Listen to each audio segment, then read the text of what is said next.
নবীর সাহাবীর নাম কি সবাই বলেন তো দেখি, আর সজুরা বলেন।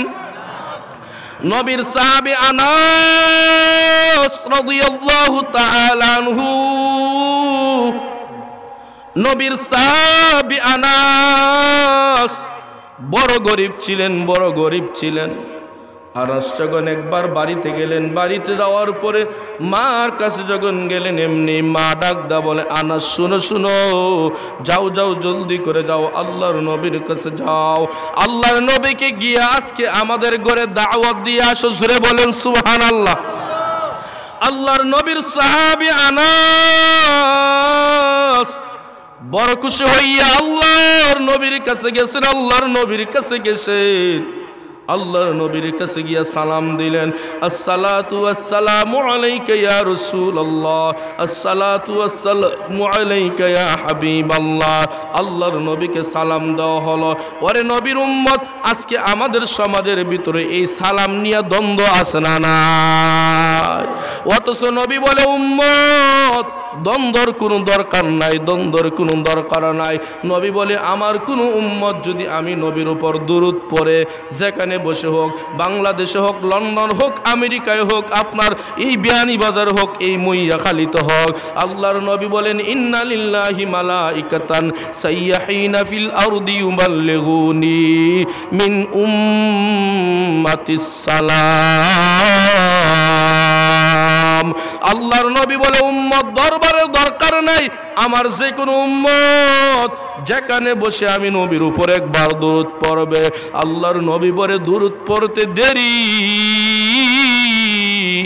আল্লাহ রহমতের ফিরিস্তা রেখে দিয়েছেন, ওই রহমতের ফিরিস্তা নবীর উপর, নবীর কাছে দুরূদ এবং সালাম পৌঁছাতে দেরি নাই। জোরে বলেন সুবহানাল্লাহ। অথচ আমাদের সমাজের ভিতরে এটা নফল না ফরজ না, বারবার এটা নিয়ে দ্বন্দ্ব সৃষ্টি হয়। কি বলেন, ঠিক না বেঠিক? অথচ ভাইয়েরা আমার কথায় কথায় এসে যায়, আল্লাহর নবী কি শিখাইছেন আর আমরা কি করতে আছি। আজকে আমাদের সমাজের ভিতরে শান্তি নাই কেন? মা তার সন্তানকে দিন শিখায় নাই, বাবা তার সন্তানকে দিন শিখায় নাই। আজকে আমাদের ভিতরে দিন না থাকার কারণে দ্বন্দ্ব বাড়ছে না কমছে? আরো জোরে বলেন না, বাড়ছে না কমছে? আজকে আমাদের সমাজের ভিতরে দিন নাই, এই জন্যই আমাদের সমাজের ভিতরে দ্বন্দ্ব বারবার বাড়তি আছে, দ্বন্দ্ব কমে নাই, কমে নাই।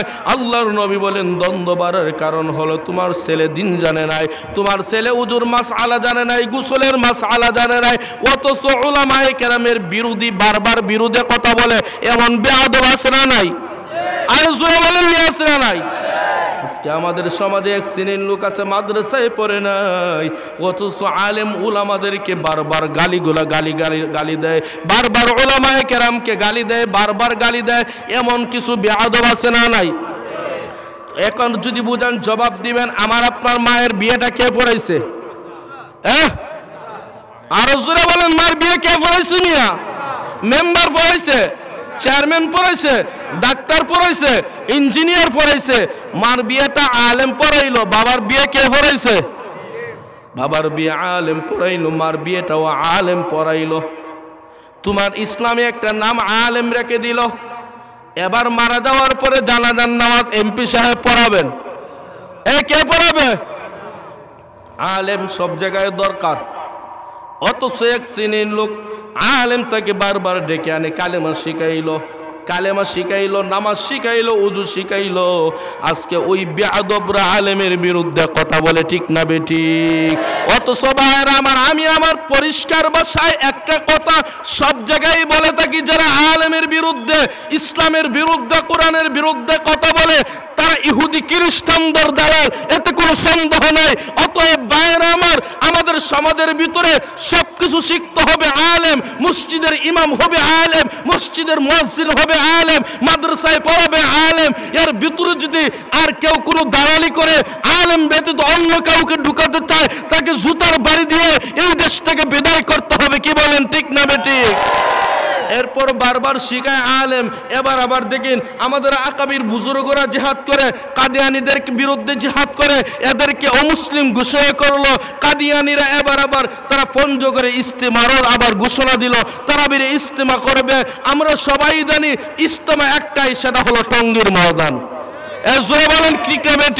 আবার ওই টঙ্গীর ময়দানে ইস্তেমা হবে উলামায়ে কেরামের নেতৃত্বে, উলামায়ে কেরামের নেতৃত্বে ইস্তেমা হবে। অতএব ওই ইস্তেমা হলো আগামী 14, 15, 16 তারিখে ইস্তেমা অনুষ্ঠিত হবে আগামীকাল থেকে। অতএব উলামায়ে কেরামকে বাতিল দিয়ে বাংলাদেশে কোনো ইস্তেমা হবে না, বাংলাদেশে কোনো ইস্তেমা করতে দেওয়া হবে না। উলামায়ে কেরামের সিদ্ধান্ত ইস্তেমা বাংলাদেশে হবে। কি বলেন ঠিক না বেঠিক? অতএব মায়ের আমার এর বাহিরে যদি কেউ কোনো ইস্তেমার দাবি করে, সার পক্ষে না বিপক্ষে? আরে কথা বলেন হুজুরে, কোনো অসুবিধা আছে নাকি? এই কথাগুলো বললে কোনো সমস্যা আছে? এর জন্য যদি হক কথা বলার জন্য যদি আমাদের ফাঁসির কষ্ট দিতে হয়, হক কথা বলার জন্য যদি আমাদের জীবন দিতে হয়, রক্ত দিতে হয়, কার কার রাজি আল্লাহকে হাত তুলে দেখা দাও।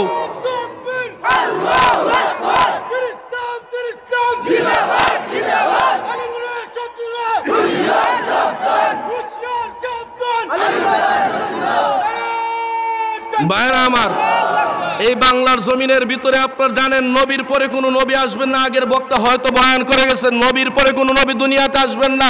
আমাদের নবীর পরে কোনো নবী দুনিয়াতে আসতে পারে না। গোলাম আহমদ কাদিয়ানী নবী দাবি করেছিল, ওই কাদিয়ানীরা আবার বাংলাদেশে ইস্তেমা করবে। পরিষ্কার বক্তব্য হলো কাদিয়ানীদেরকে অমুসলিম ঘোষণা করা হচ্ছে। কাদিয়ানীদেরকে অমুসলিম ঘোষণা করার জন্য যদি আমাদের জীবন দিতে হয়, রক্ত দিতে হয়, কার কার রাজি আল্লাহকে হাত তুলে দেখাও। আল্লাহ কবুল করেন।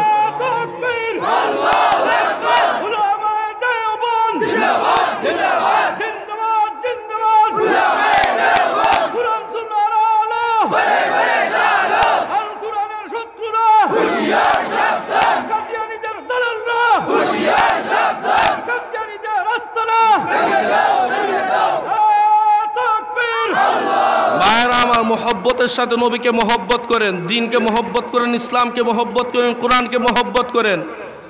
ইসলাম এবং কোরআনকে যারা মোহব্বত করবেন, ভালো করে মোহব্বত করেন। এর যুবক ভাই, আজ হোক কাল হোক আমাদের মরতে হবে কি হবে না? মরণ দরকার আছে না নাই মিয়া? যদি মরতে হয় একটাই সিদ্ধান্ত, বিপলকে দ্বিতীয় কোনো সিদ্ধান্ত গ্রহণ করা হবে না। বাংলাদেশে যে কোনো দল হোক, আপনি আওয়ামী লীগ করেন, বিএনপি করেন, জাতীয় পার্টি করেন, এতে আমাদের কোনো সমস্যা নাই। আওয়ামী লীগ, বিএনপি, জাতীয় পার্টি সকলের কোরআন আরো জোরে বলেন মিয়া। আল্লাহ কয়জন? নবী কয়জন? অতএব কোরআন এক, আল্লাহ এক, নবী এক। আপনি দুনিয়াতে চলার পথে যে কোনো দল করেন, নিষেধ নাই, বাধা নাই। অতএব নবীর বিরুদ্ধে, ইসলামের বিরুদ্ধে, কোরআনের বিরুদ্ধে যখন যে কোনো নাস্তিক, কাদিয়ানি, বেঈমানরা একত্রিত হবে, তখনই সমস্ত মুসলমান এক হয়ে এদের বিরুদ্ধে জিহাদ ঘোষণা করবে ইনশাআল্লাহ। অতএব মায়ের আমার যেই কথা বলতেছিলাম, নবীর সাহাবী আনাস কার দ্বার বিনিময় ওলি হয়ে, কার দ্বার বিনিময় আল্লাহ ধনী বানিয়ে দিয়েছেন? আর জুড়ে নবীর সাহাবী আনাস, আল্লাহ উনার মায়ের দ্বার বিনিময়ে অলি বানায় দিয়েছেন। কেমন করে? আনাস যখন বাড়িতে আসলেন, বাড়িতে আসার পরে মা ডাক দেয়, বলে যাও আল্লাহর নবীকে গিয়ে আমাদের ঘরে দাওয়াত দিয়ে আসো। সুবহানাল্লাহ জোরে বলবেন না মিয়া? আমার আপনার নবীর চেয়ে দামি কোনো মেহমান আল্লাহর জমিনে হতে পারে নাকি? আমার নবী, আপনার নবী হচ্ছেন দুনিয়াতে সবচেয়ে বড় দামি মেহমান। এর চেয়ে বড় দামি মেহমান আল্লাহর জমিনে হতে পারে না। তুমি দুনিয়াতে যত মন্ত্রী, এমপি হয়ে দাও, মন্ত্রী হয়ে দাও, আল্লাহর নবী, বিশ্ব নবীর চেয়ে দামি কোনো মেহমান আল্লাহর জমিনে নাই। কি বলেন ঠিক না বেঠিক?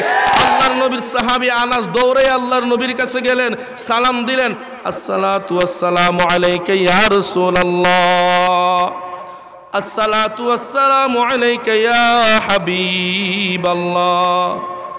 সালাম দেওয়ার পরে এমনি আল্লাহর নবী আনাসের দিকে তাকাইয়া মুস্কি হাসি দেন। জোরে বলেন সুবহানাল্লাহ। এমনি আনাস রাদিয়াল্লাহু তাআলা আনহু, আল্লাহর নবী, বিশ্ব নবী এমনি ডাক দেয়, বলে আনাস, তোমার চেহারার ভিতরে এত মুস্কি হাসি কেন? জোরে বলেন সুবহানাল্লাহ।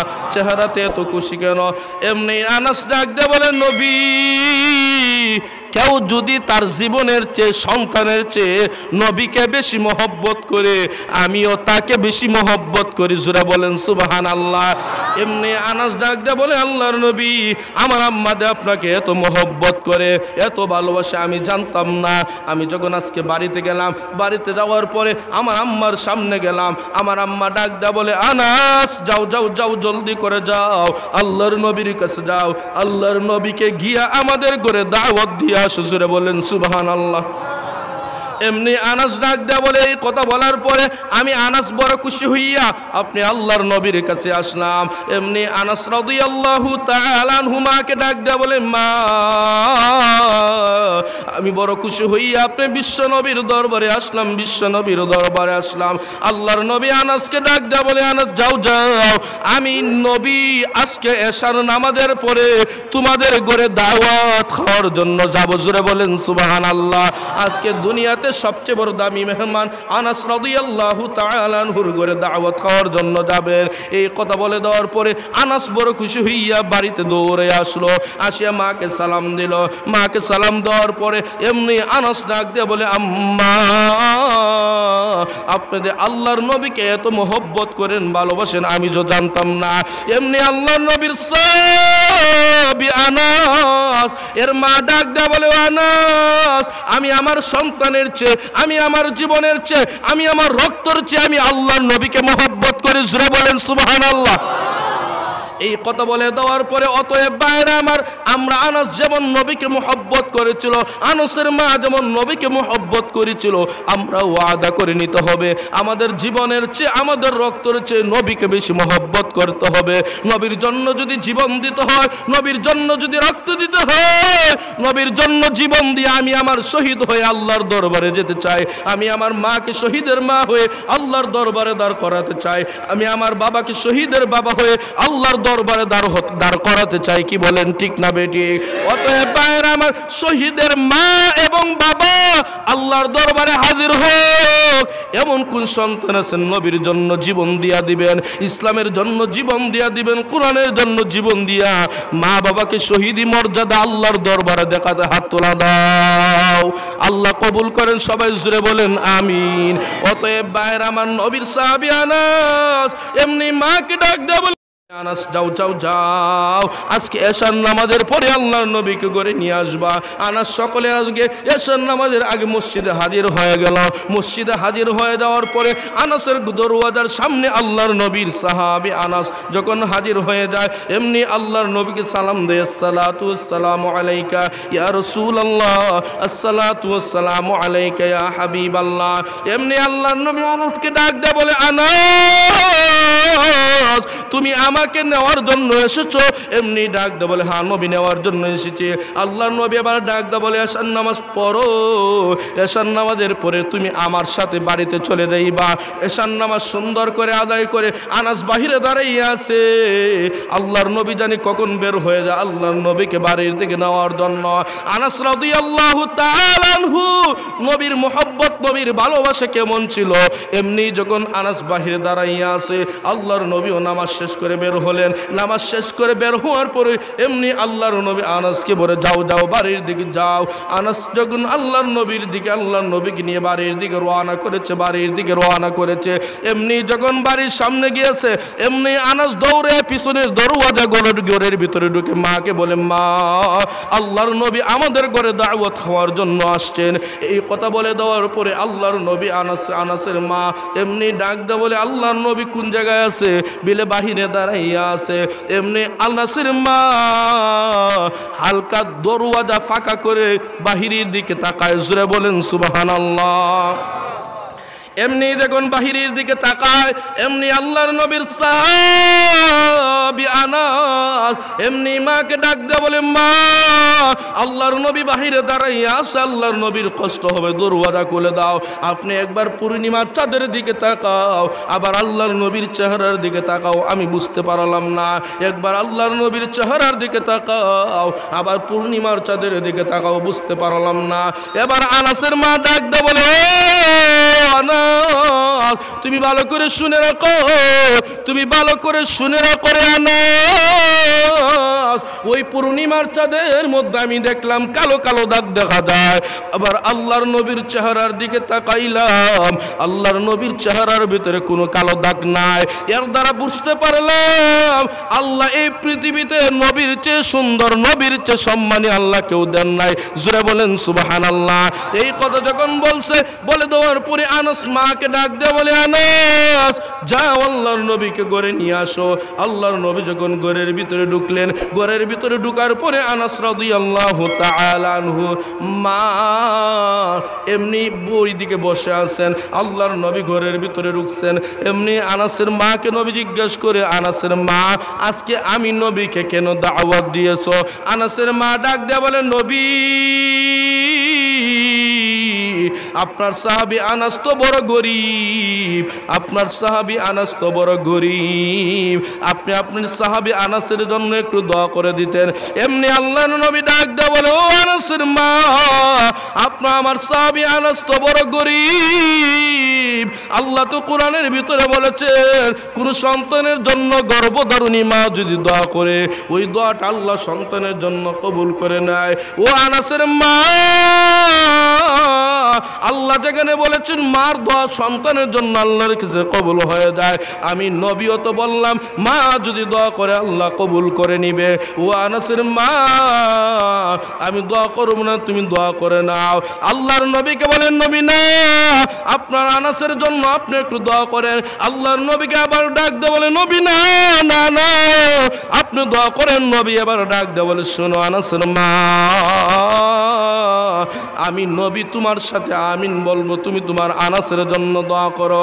এইভাবে যখন আল্লাহর নবী সরকার দু আলম সাইয়্যিদুল কাউনাইন সাইয়্যিদুল মুরসালিন মুহাম্মদুর রাসূলুল্লাহ সাল্লাল্লাহু আলাইহি ওয়াসাল্লামের কথা অনুযায়ী যখন মা আল্লাহর কাছে হাত তুলে দোয়া করে, অপর দিকে নবী আমিন বলেছে, অপর দিকে মা দোয়া করে, অপর দিকে নবী আমিন বলে, এর ভিতরে আল্লাহ আনাসকে দুনিয়াতে ধনী বানায়া দিয়েছেন।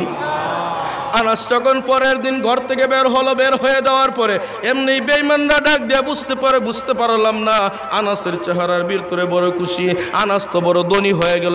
এক অল্প সময়ের ভিতরে কেমন করে বুঝতে পারলাম না। আনাসকে জিজ্ঞাসা করে মস্কারি করে বলে, আনাস তুমি কেমন করে ধনী হয়ে গেলা? এমনি আনাসের মা ডাক দেয় বলে, ও আনাস ডাক দেয় বলে, শোনো শোনো আমার জন্য আমার গর্ভধারিণী মা আমি সন্তানের জন্য দোয়া করেছে, অপরদিকে নবী আমিন বলেছে, এর বিনিময়ে আল্লাহ আমাকে ধনী বানায় দিয়েছেন। অতএব ভাইয়ের আমার পীরের খেদমত করব না মায়ের খেদমত করব?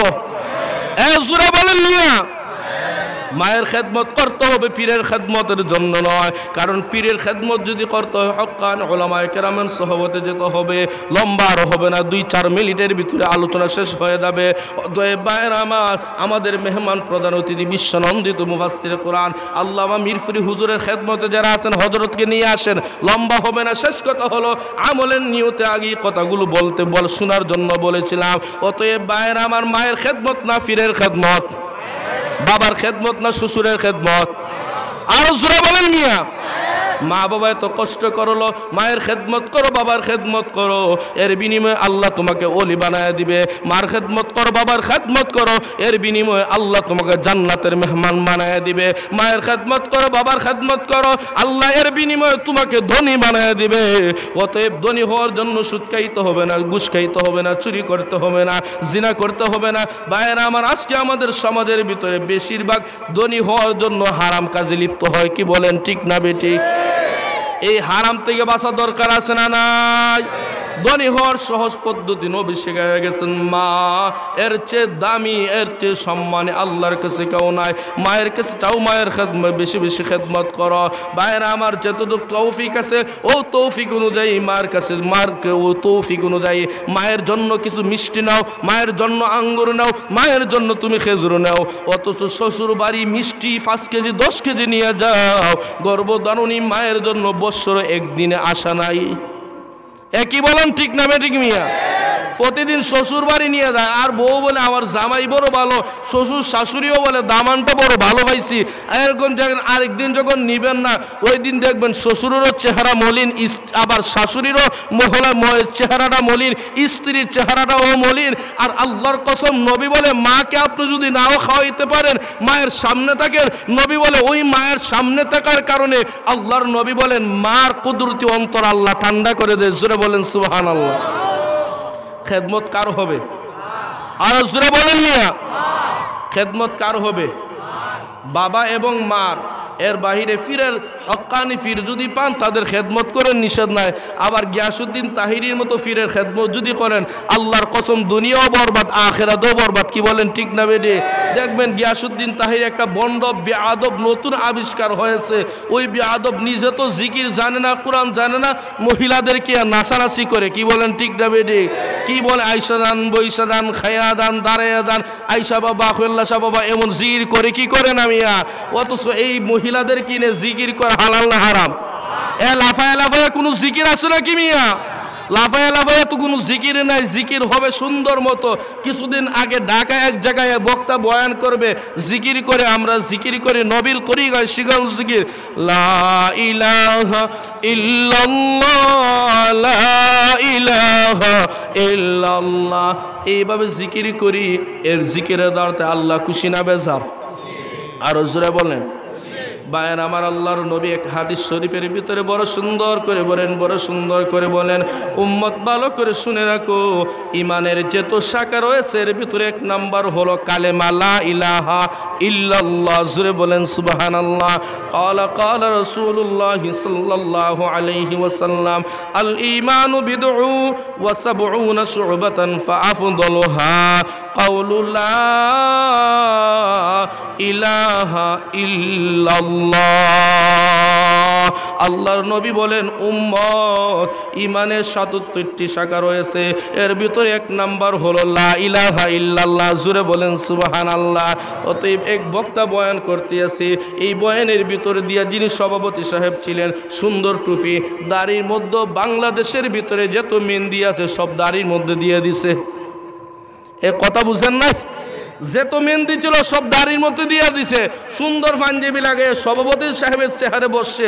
উনি যখন জিকির করে লা ইলাহা ইল্লাল্লাহ, এমনি ডাক দেয়া বলে, হুজুর এটা তো শিরিকি কালেমা। আরে আসতে বলেন না, নাউজুবিল্লাহ। এই কালেমা এটা শিরিকি কালেমা নাকি? কেমন করে শিরিকি কালেমা? বিলা লা ইলাহা ইল্লাল্লাহু মুহাম্মাদুর রাসূলুল্লাহ, এটা হলো শিরিকি। জোরে বলেন নাউজুবিল্লাহ। এমনি বক্তা কওমি মাদ্রাসার সন্তান, এই সন্তান হলো হুসাইন আহমদ মাদানী রাহমাতুল্লাহি আলাইহির সন্তান। ওই সন্তান হলো শাইখুল হাদিস রাহমাতুল্লাহি আলাইহির সন্তান, বাংলার সিংহ পুরুষ বীর মুজাহিদ প্রিন্সিপাল আল্লামা হাবিবুর রহমান রাহমাতুল্লাহি আলাইহির সন্তান। ওরা কোনোদিন নাস্তিক বেঈমানকে ভয় করে না। সাথে সাথে ডাক দিয়ে বলে, শুনো, তুমি যে কথা বলেছো আর বলার সাহস নাই। এর সাথে সাথে এই কথা বলে দিয়ে উনি বলেছেন, কারণ আমরা শুধু আল্লাহকে ভয় করি, আর কথা বলবেন না।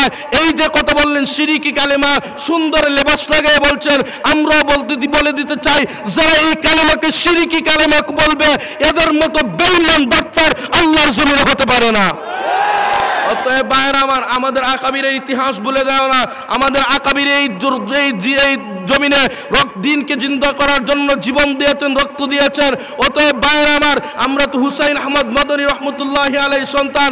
আমরা হয়েছি বাংলার সিংহ পুরুষ বীর মুজাহিদ আল্লামা মুফতি আমিনী রহমতুল্লাহি আলাইহির সন্তান। আমরা হয়েছি আমরা বরুণার ফির সাহেব রহমতুল্লাহ আলাইহির সন্তান। অতএব আমরা আল্লাহ ব্যতীত কাউকে ভয় করি না। লা তাআতা লিমাখলুকিন ফি মাসিয়াতিল খালিক। আমরা শুধু আল্লাহকে ভয় করি, এর ব্যতীত আল্লাহ ব্যতীত আমরা কাউকে ভয় করি না। অতএব ভাইরা আমার, আল্লাহর জমিনে আল্লাহর জিনকে জিন্দা করার জন্য যদি জীবন এবং রক্ত দিতে হয়, জীবনের শেষ শ্বাস ভিতরে রেখে জীবন এবং রক্ত দিয়ে আল্লাহর জমিনে আল্লাহর জিন জিন্দা হবে। কি বলেন ঠিক না বেঠিক?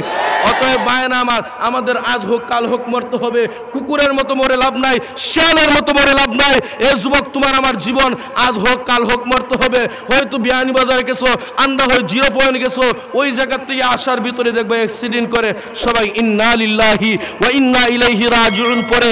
এর আগে আগে তুমি শপথ গ্রহণ করো, জীবনের জন্য তওবা করো। জীবনে যা হাসিল করবে একমাত্র আল্লাহকে রাজি খুশি করার জন্য। যারা বলেন না ঠিক না বেঠিক? অতএব ভাইয়ের আমার, আল্লাহর জমিনে আল্লাহর জিন জিন্দা থাকার জন্য কারা কারা আছে আল্লাহকে আবার শেষবারের মতো হাত তোলো, আল্লাহ কবুল করো, সবাই জোরে বলে আমিন।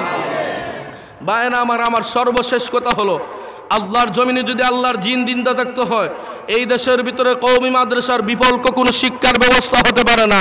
আল্লাহর জমিনে যদি আল্লাহর জিন জিন্দা থাকতে হয়, উলামায়ে কেরামের নেতৃত্ব, দাওয়াত ও তাবলীগের মেহনত চলতে হবে। কি বলেন ঠিক না বেঠিক? আল্লাহর জমিনে যদি আল্লাহর জমিনের ভিতরে যদি দিন জিন্দা রাখতে হয়, এইভাবে ওয়াজ মাহফিলের দরকার আছে না নাই? অতএব ভাইয়ের আমার, এই ওয়াজ মাহফিল প্রতি বছর ওই ময়দান হোক, আমি আপনি বাসি আর না বাসি, চান তো ইনশাআল্লাহ? দেখি তো ওই ময়দানে প্রতি বছর এই কোরআনের মাহফিল হওয়ার জন্য হয়তো আপনারা আগো দিয়েছেন, নবীর মোহব্বত নিয়ে, নবীর ভালোবাসা নিয়ে। মা দুনিয়াতে নেয়, মা কবরে চলে গেছে, বাবা দুনিয়াতে নেয়, বাবা চলে গেছে। আমার বাবা কত লক্ষ কোটি টাকার মালিক আমাকে বানায় রেখেছে, আমি আমার মা বাবার জন্য বেশি বলবো না। দেখে একজন যুবক দাঁড়ায় দেন, 2,000 টাকা ওয়াদা করেন, মা